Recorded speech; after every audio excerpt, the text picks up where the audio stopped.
Vous savez, ce matin, je me lève avec un esprit un peu indigné, un peu honteux de voir certains hommes politiques de cette classe politique actuelle qui n'ont pas encore compris que la mentalité de l'Ivoirien a beaucoup changé.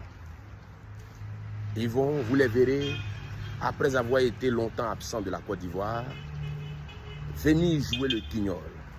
Voyez-vous, en faisant croire au peuple qu'ils sont dans les réalités du peuple et qu'ils sont le peuple.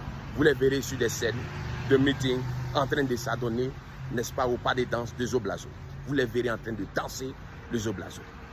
Et comme si cela ne suffisait pas, vous les verrez en train de faire croire à l'Ivoirien que non, je connais telle personne, je connais ceci, telle personne est mon cousin.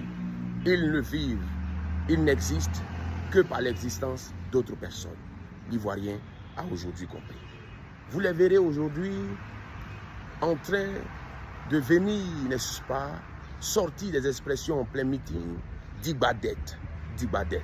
Voyez-vous, pour montrer, n'est-ce pas, leur caractère assez gestionnaire, assez bon gestionnaire, parce qu'à leur temps, ils ne sont pas arrivés à ce niveau de dette. Mais ils pensent que les Ivoiriens ont la mémoire courte. Mais vous vous trompez, bien évidemment. Les Ivoiriens n'ont pas la mémoire courte. Vous comprenez? On donne la dette à qui est crédible. Quand votre visage n'inspire pas confiance, n'espérez même pas avoir du crédit de qui que ce soit. Ils vous cachent que c'est parce que hier, ils n'étaient pas crédibles qu'ils n'avaient aucun crédit, justement. On ne leur donnait pas de crédit parce que leur visage n'inspirait pas confiance. Le peu de fonds qu'ils avaient, ils utilisaient ça pour courir les jupons. Ils utilisaient ça pour faire fleurir les boîtes de nuit, pour faire fleurir, n'est-ce pas, les lieux de débauche et de dépravation. Quand celui-même qu'ils accusaient de tous les noms d'oiseaux de malheur est arrivé au pouvoir, il a mis fin à des lieux comme la rue Princesse. Il a mis fin à des lieux comme le centre commercial de Marcory.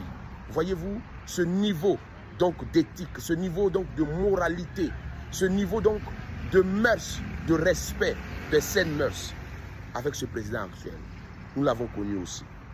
Nous les voyons aujourd'hui en train de vouloir se faire passer pour des politiciens dans le peuple et avec le peuple. Mais où étaient-ils pendant toutes ces longues années où ils ont tourné le dos à la Côte d'Ivoire?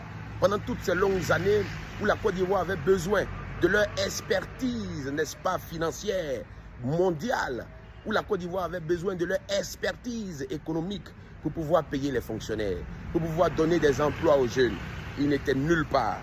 Et aujourd'hui, comme la Côte d'Ivoire, bien entendu, est un pays aujourd'hui attrayant, ils peuvent maintenant coller leur image à ce pays qui est reluisant. Mais il y a quelqu'un qui a rendu ce pays reluisant.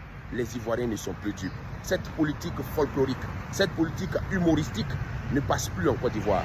Cette manière de se foutre de l'esprit cartésien des Ivoiriens est en réalité une méprise. Parce que c'est parce qu'ils se méprennent qu'ils méprisent les Ivoiriens. Cette politique ne passe plus. Vos dibats d'Eto, vos danses des Zoblazo, vos danses de Zouglou, ça c'est entre vous là-bas. Mais les Ivoiriens savent aujourd'hui où se situe le développement. Les Ivoiriens savent aujourd'hui où se situe leur bonheur. En langage vérité.